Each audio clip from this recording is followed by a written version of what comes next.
Few, if any, drivers do it, but for the purposes of learning how to drive and passing a road test, you have to bring the vehicle to a complete stop. Today we're going to show you how to bring the vehicle to a complete stop and know that you're at a complete stop. Stick around, we'll be right back with that information.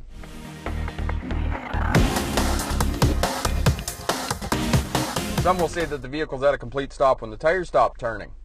You're inside the vehicle, so how do you know the tires are stopped turning? And you can't open the door, so how do you know that? First exercise I want you to do is go out on a road where there isn't any other traffic and that you just want to drive forward, and I want you to hold the brake until the vehicle comes to a complete stop.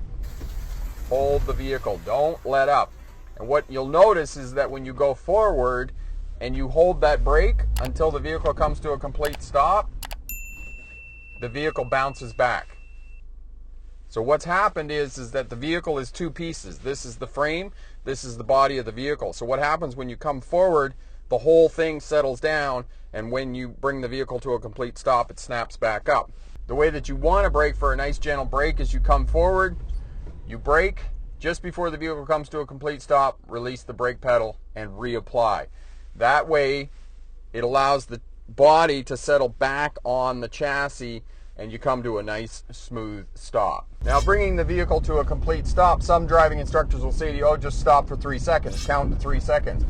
That's too long, especially if you're just there by yourself at the intersection. So we come to a stop, 1001, 1002, 1003. I'm here far too long. You have to get a sense of when the vehicle is at a complete stop. And you just practice that a couple of times on a road where there isn't any traffic, and you'll know when the vehicle is at a complete stop.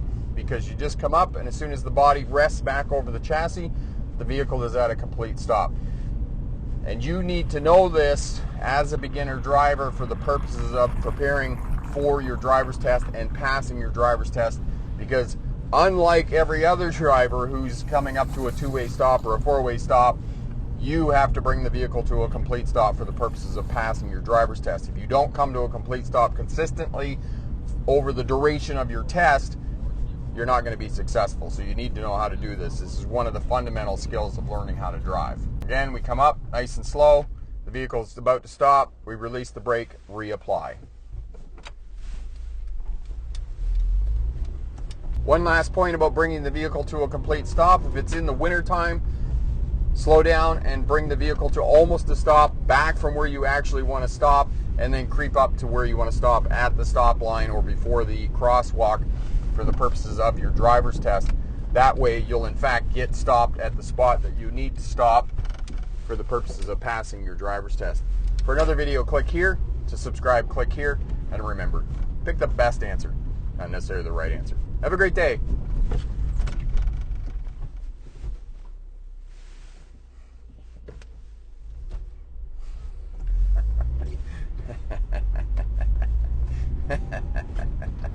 Just about got pulled out in front of, but they did see it and they stopped, and I stopped, and then they just went, so it was all good.